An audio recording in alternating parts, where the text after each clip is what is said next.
estamos agora no segundo tópico da nossa lição, uma lição onde estamos considerando acerca do casamento. Nesse segundo tópico, vamos aprender sobre um concerto com Deus. Irmão Tiago, como Deus vê o divórcio ou repúdio, né? Algumas traduções trazem a palavra repúdio, mostrando que a unidade familiar completa é uma parte importante do plano divino. Então, como nós estudamos aqui no primeiro tópico, nós vimos que Deus diz que o casamento ele precisa ser vitalício, né?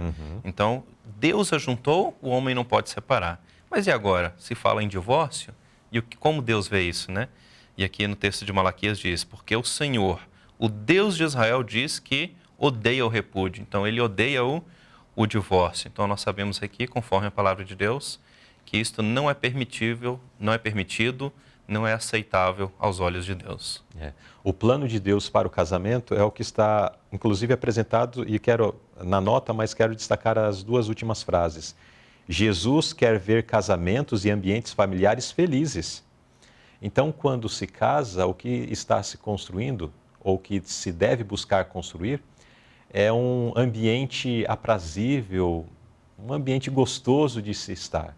Quando qualquer situação que possa causar um ruído ou uma distorção neste ambiente que deve ser de felicidade, essas questões devem ser de pronto consideradas e eliminadas pela graça de Deus para que esse ambiente permaneça.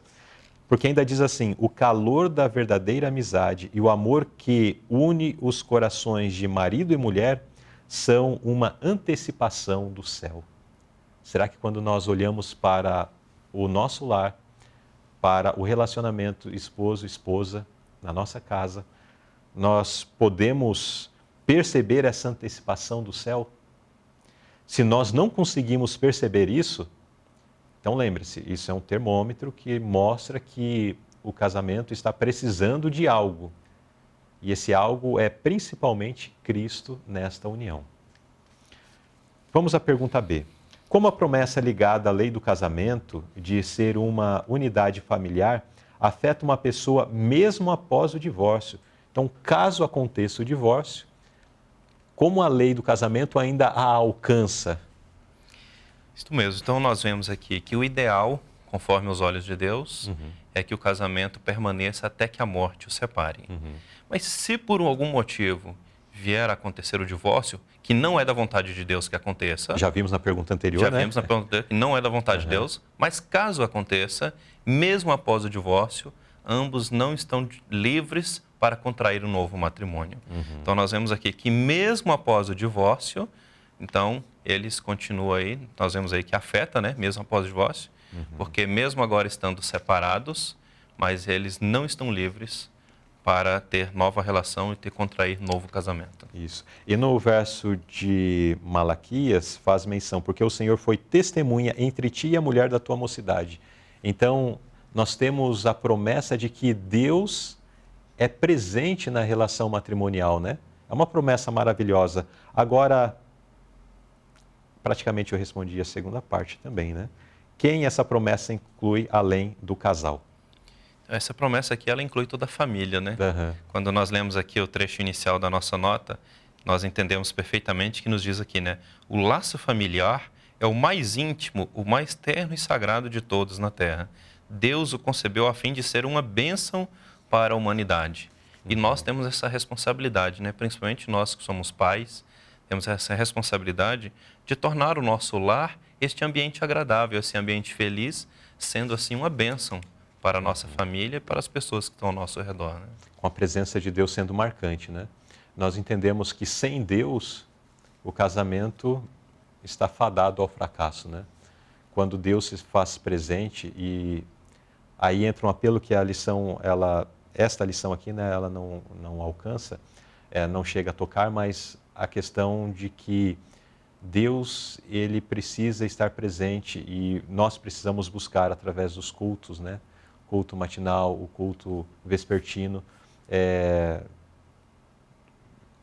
ter um momento agradável entre pais e filhos.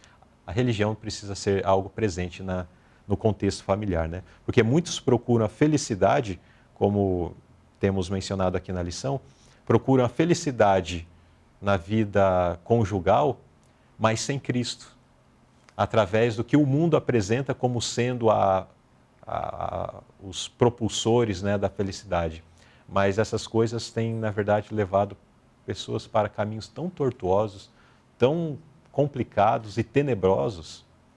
Deus precisa estar presente na nossa relação, para que haja santidade na relação conjugal, para que haja, de fato, a verdadeira felicidade na vida familiar. Como os judeus, de modo repentino, alegaram crer nos profetas. Lembrando que, lá no primeiro tópico, nós encontramos os judeus, os fariseus, argumentando com Jesus acerca do divórcio, né? Eles perguntaram para Cristo assim: é lícito o homem repudiar a sua mulher por qualquer motivo? E Jesus já começou a responder. E Jesus apertou eles, lembrando que a ordenança do casamento, que é a que vale por todas as eras, é a que Deus estabeleceu lá no Jardim do Éden, onde disse que o casamento é vitalício. Mas, de uma forma repentina, aqueles judeus que estavam interrogando Jesus, eles agora apresentam tentam apresentar uma brecha, né, nesta lei estabelecida por Deus lá no princípio. O que foi que eles apresentaram, irmão Tiago? Nós vemos aqui em Mateus, quando eles disseram, né? Então, por que mandou Moisés dar-lhe carta de divórcio e repudiá-lo, né? Uhum. Então nós vemos aqui, mas espera aí, Deus instituiu o casamento é vitalício, o divórcio não é aceitável aos olhos de Deus, e aí eles perguntam agora para Deus, né? Com a forma de criar um ambiente ali contraditório ali, né? Uhum. Mais uma vez, criar ali uma situação para Jesus. Então, por que permitiu então que Moisés desse? Nós sabemos que ao longo da história, algumas coisas foram permitidas, mas nem todos foram o melhor para a humanidade, né? Uhum. Quando nós lemos ali a história do povo de Deus, por exemplo, ali no deserto, e o povo de Deus pediu, né, carne, alguma coisa, e Deus concedeu, mas nem sempre era para o bem das pessoas, né? Uhum. E aqui nós vamos ver no decorrer desta lição que alguns momentos foi permitido, mas nem sempre foi para o bem, e era para o bem das famílias ou para o bem da nação, né? Exatamente. Então, mesmo naquele contexto, quando foi permitido essas cartas de divórcio, precisamos entender que, inclusive, o povo estava saindo de um contexto onde o problema não era apenas problemas relacionado a casamento, tinha problema com idolatria, problemas de diversas questões, né? E que Deus procurou tratá-los durante aquele período de 40 anos do deserto. É interessante que quando nós vemos eles entrando na terra de Canaã, existem alguns grandes feitos que estão registrados e que Deus esteve com eles. Mas nós percebemos que muito daquela carga do Egito ainda estava dentro do coração deles. Com muita facilidade eles voltavam para os deuses das nações vizinhas e outros problemas relacionados, né?